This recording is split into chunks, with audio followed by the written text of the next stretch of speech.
इतने लंबे करियर में विधायक, सांसद, मुख्यमंत्री, केंद्रीय मंत्री रहते हुए उनके कुर्ते पर कभी दाग नहीं लगा।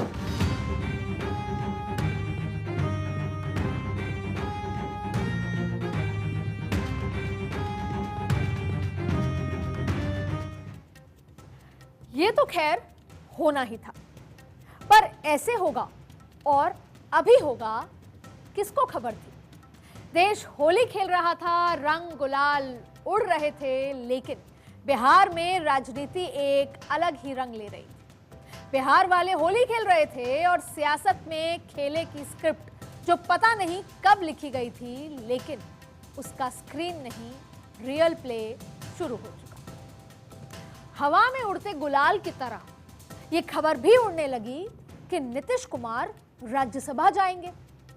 खबर उड़ी तो पटना से लेकर दिल्ली तक राजनीति के अलग अलग रंग बिखरने शुरू हो गए।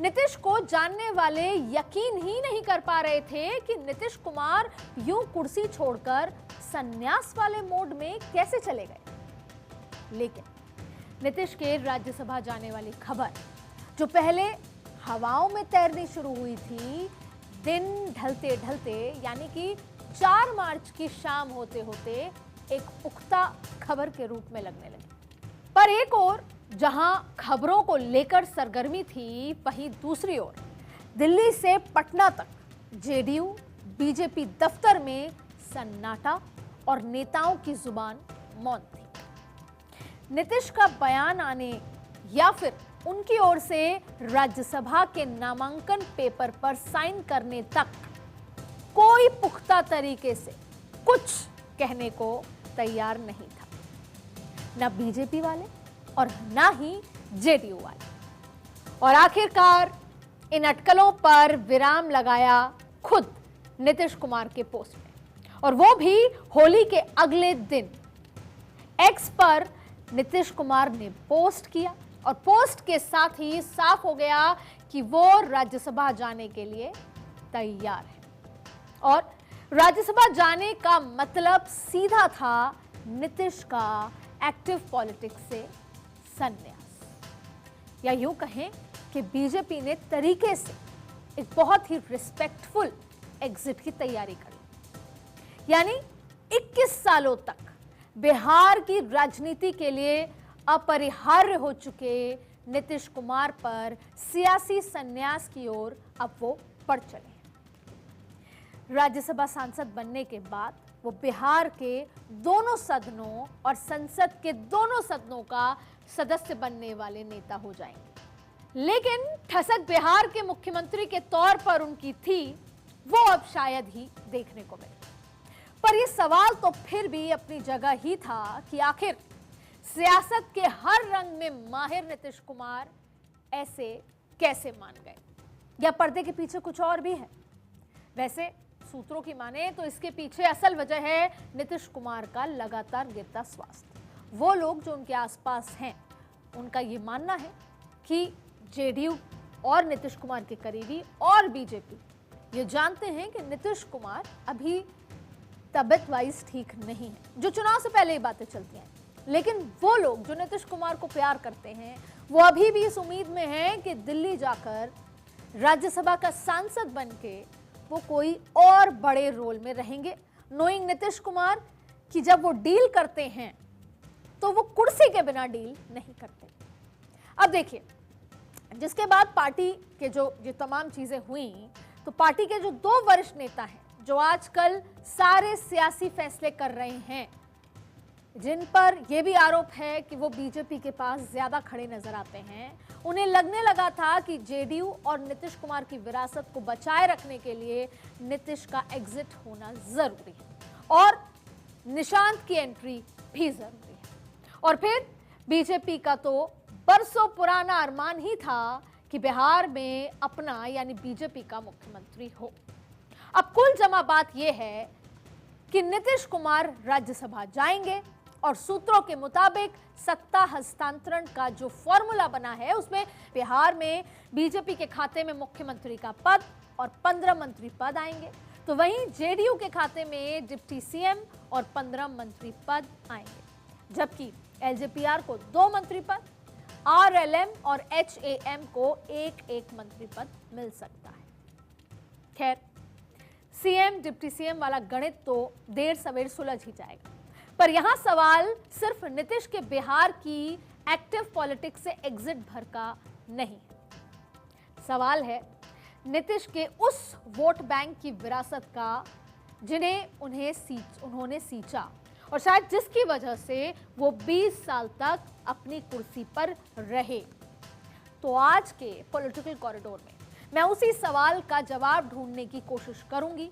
आपको भी बताऊंगी कि कैसे बीजेपी नीतीश कुमार के उस वोट बैंक को अपने साथ जोड़े रखने का प्रयत्न करेगी, और साथ ही ये भी बताऊंगी कि कैसे बीजेपी ने इस एक दांव के चलते बंगाल चुनाव के सबसे मुश्किल सवाल का भी हल ढूंढने की पूरी कोशिश की है। देखिए, बंगाल की बात करूं उससे पहले बिहार का रण समझ लेते हैं। ये वो समीकरण है जिसने नीतीश को बिहार की राजनीति में अपरिहार्य बना दिया था। बिहार के जातीय, धार्मिक और सामाजिक समीकरण में, अच्छा देखिए कितनी अजीब सी बात है कि 20 सालों से वो कुर्सी पर रहे और अक्सर ये बात उठती आई कि एक न एक दिन बीजेपी का मुख्यमंत्री आएगा, नीतीश कुमार जाएंगे, लेकिन हर बार वो बड़ी चर्चा का विषय होता था। यहां तक कि जब आखिरी चुनाव हुए तब भी ये चर्चा थी कि नीतीश कुमार के चेहरे पर जाएंगे, नीतीश कुमार शपथ लेंगे। लेकिन अब जब वास्तविकता में नीतीश कुमार दिल्ली की ओर बढ़ चले हैं, तो वो कितने ही, जैसे कहते हैं जोर का झटका धीरे से लगा, कितने ही बिना आभास हुए, कोई रिएक्शन नहीं आया। थोड़ा बहुत पार्टी के अंदर नाराजगी हुई, घरों के बाहर थोड़ा बहुत भीड़ इकट्ठी हुई, लेकिन कितनी आसानी से, या यूं कहें कि पर्दे के पीछे की जो स्क्रिप्ट थी वो कितनी जबरदस्त थी कि खुद नीतीश कुमार ने पोस्ट किया, ज्यादातर जो जेडीयू के कार्यकर्ता थे उन्होंने एक्सेप्ट कर लिया, और अब धीरे धीरे सब लोग इसे एक्सेप्ट करने लग गए। जैसे ही अमित शाह पटना से दिल्ली पहुंचे, इसके बाद उस तरह की कोई चर्चा नहीं आई। ये बात अलग है, सोशल मीडिया पे तमाम बातें, लेकिन इतना बड़ा एग्जिट या रिप्लेसमेंट हुआ और किसी को कोई फर्क तक भी नहीं पड़ा। अच्छा, सबसे इंपॉर्टेंट बात है, जो सामाजिक समीकरण बिहार में जातीय, धार्मिक और सामाजिक समीकरण में तेजस्वी यादव के पास जो 14% यादव, 18% मुस्लिम वोट बैंक हैं, जो आमतौर पर इंटैक्ट माना जाता है, और दूसरी तरफ नीतीश कुमार के पास ईबीसी का 36% वोट बैंक। ये वर्ग में कुर्मी, कोयरी यानी कि कुशवा और कुछ मुस्लिम जातियां समेत करीब 112 जातियां आती हैं। अच्छा, नीतीश कुमार अक्सर कहते थे कि टोपी और तिलक साथ चल सकते हैं, इसलिए जेडीयू में हमेशा मुस्लिम वोट पड़ता है, और बिहार विधानसभा की 120 सीटों पर इसका असर देखने को मिला। जो हम बात कर रहे हैं कि 36% वोट बैंक था, 112 जातियां आती हैं।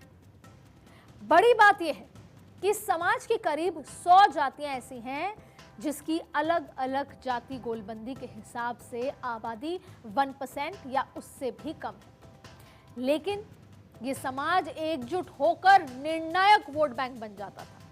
और इसके अलावा महिला वोटर्स के बीच भी नीतीश कुमार की फैन फॉलोइंग बेहद सशक्त है। मैंने बिहार चुनाव कवर किए और मैंने देखा कि वहां पर महिला जो वोट बैंक था वो नीतीश कुमार को लेकर एकदम पूरी तरीके से निष्ठा के साथ उनके साथ खड़ा था। 2025 के विधानसभा चुनाव जिसका मैं जिक्र कर रही हूं, तब भी नीतीश कुमार को ये जन समर्थन जबरदस्त तरीके से मिला, और जिसकी वजह से महागठबंधन 35 सीटों पर सिमट गया था। पर अब जैसे कि नीतीश का एग्जिट तय है, तो सवाल यह है कि आखिर बीजेपी की रणनीति क्या होगी, ये बड़ा सवाल है। तो भाई ये मत समझिए कि जाहिर तौर पे बीजेपी हाथ पे हाथ रख के नहीं बैठी। जो ये पूरा जो तरीके से काम हो रहा है उसके पीछे है ये 36% वोट बैंक को बड़े स्विफ्टली बीजेपी अपने हाथों में लेगी अब आने वाले 4.5 साल। वो कैसे? देखिए, जो हुआ ये पहले से ही तय था, तो बीजेपी ने इसकी पटकथा पहले ही लिखनी शुरू कर दी थी। कैसे? अब वो समझते हैं। इसकी शुरुआत होती है विधानसभा चुनाव से पहले ही। अच्छा, एक बात यहाँ पर बहुत इंपॉर्टेंट है, हमें लगता है कि बीजेपी ने राष्ट्रीय अध्यक्ष बनाने में देरी की, नहीं की। उसे अपना पूरा समय लिया पार्टी ने, और जब बिहार चुनाव थे उससे पहले तय था कि नितिन नवीन को ही राष्ट्रीय अध्यक्ष बनाना है, लेकिन बिहार चुनाव हुए, नतीजे आए और उसके बाद अनाउंसमेंट किया गया। ये सोच समझ के किया। ठीक वैसे ही ये जो आज हो रहा है, ये बीजेपी ने पटकथा चुनाव से पहले तय कर ली थी। लेकिन अब विधानसभा चुनाव के ठीक बाद से जब बीजेपी ने डॉक्टर प्रेम कुमार को, ये सारे वो इंसिडेंसेस हैं जो इसकी तरफ इशारा कर रहे थे कि बीजेपी ने डॉक्टर प्रेम कुमार को विधानसभा अध्यक्ष बनाया। डॉक्टर प्रेम ईबीसी समाज से आते हैं, ध्यान दीजिएगा कि किस तरीके से पूरा ये जो पटकथा है। और 53 साल बाद बिहार को बीजेपी ने इस समाज से विधानसभा अध्यक्ष दिया। मंत्रिमंडल में भी ईबीसी समाज को तवज्जो दी। प्रमोद कुमार चंद्रवंशी और अरुण शंकर प्रसाद धानुक समाज के सुरेंद्र मेहता भी मंत्री बने। कुशवाहा समाज को साधने के लिए सम्राट चौधरी का कद बढ़ा और वो डिप्टी सीएम बने। कुशवाहा समाज बीजेपी का वोटर नहीं माना जाता, लेकिन सम्राट चौधरी के जरिए बीजेपी इस समाज को अपने हाथ के साथ जोड़ने की कोशिश कर रही थी, अपने साथ लेने की कोशिश कर रही थी। कुशवाहा समाज बिहार में 4.2%, 4.2% माने जाते हैं और मगध, शाहाबाद, सिवान, भागलपुर, बांका, पूर्णिया, बेतिया, मोतिहारी इलाके की 40 से 50 सीटों पर निर्णायक भी होते हैं। और जाहिर है अगर बीजेपी नीतीश कुमार के इस वोट बैंक को अपने साथ एकजुट करने में कामयाब हो गई तो यकीनन वो बिहार में अपराजय बन जाती है। और इस वोट बैंक को अपने साथ जोड़ने के लिए अब बीजेपी के पास करीब 3.5 साल होंगे। और बीजेपी के लिए प्लस पॉइंट ये है कि ये वो जातियां हैं जो लालू यादव की नीतियों और यादव समाज की दबंगाई से तंग आकर नीतीश कुमार के साथ जुड़ी थी। तो वही तेजस्वी यादव अपनी लाख कोशिशों के बाद भी इस समाज तक अपनी पहुंच नहीं बना पाए हैं। यह अलग बात है कि इस समाज की ताकत को सबसे पहले लालू यादव ने ही पहचाना था। और आपको याद होगा 1990 से 2005 तक यही जातियां लालू यादव की पक्की वोटर भी मानी जाती थी। लेकिन 2005 के बाद नीतीश कुमार ने इस समाज को अपने साथ जोड़ा। कुर्मी कोयरी वोटर के साथ मिलकर इन जातियों के लोगों ने नीतीश कुमार को बिहार की राजनीति में अपरिहार्य बना दिया। तो ये रही नीतीश कुमार के वोट बैंक की बात।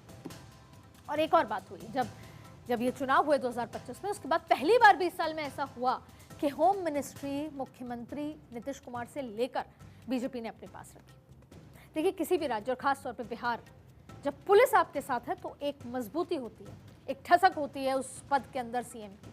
लेकिन जब होम मिनिस्ट्री चली जाए तो तभी समझ जाना चाहिए था, या समझ चुके थे हम लोग कि अब बदलाव होगा इवेंचुअली, और वो समय आ गया। अब ये बात भी बता दें आपको कि आखिर बीजेपी ने इस पावर शिफ्टिंग के लिए यही समय क्यों चुना। तो इसके लिए मैं आपको प्रधानमंत्री मोदी की एक बात सुना देती हूं जो उन्होंने बिहार चुनाव में जीत के बाद कहा था।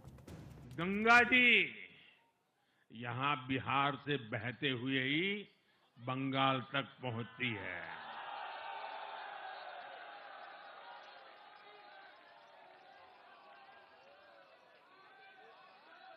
बिहार ने बंगाल में भाजपा की विजय का रास्ता भी बना दिया है।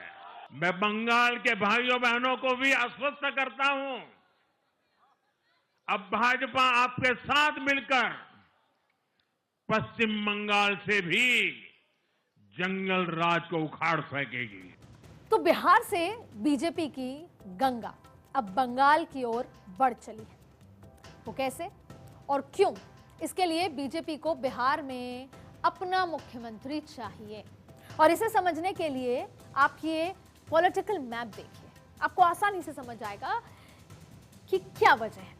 देखिए पश्चिम बंगाल के 3 जिले बिहार की सीमा से मिलते हैं, उत्तर दिनाजपुर, मालदा और दार्जिलिंग। उत्तर दिनाजपुर जिले में विधानसभा की 9 सीटें हैं, तो मालदा जिले में 12 और दार्जिलिंग जिले में 5 विधानसभा सीटें हैं। यानी अपना मुख्यमंत्री बनने के बाद बिहार की सीमा से सटे पश्चिम बंगाल की कुल 26 विधानसभा सीटों पर भाजपा अब पहले से अधिक कारगर चुनाव प्रबंधन कर सकेगी। अब देखिए, बिहार के बाद अब पश्चिम बंगाल बीजेपी की चुनावी रणनीति का अहम हिस्सा है और बीजेपी का बहुत लंबा एक सपना रहा है कि वहां पर बीजेपी का मुख्यमंत्री हो, बीजेपी की सरकार बने।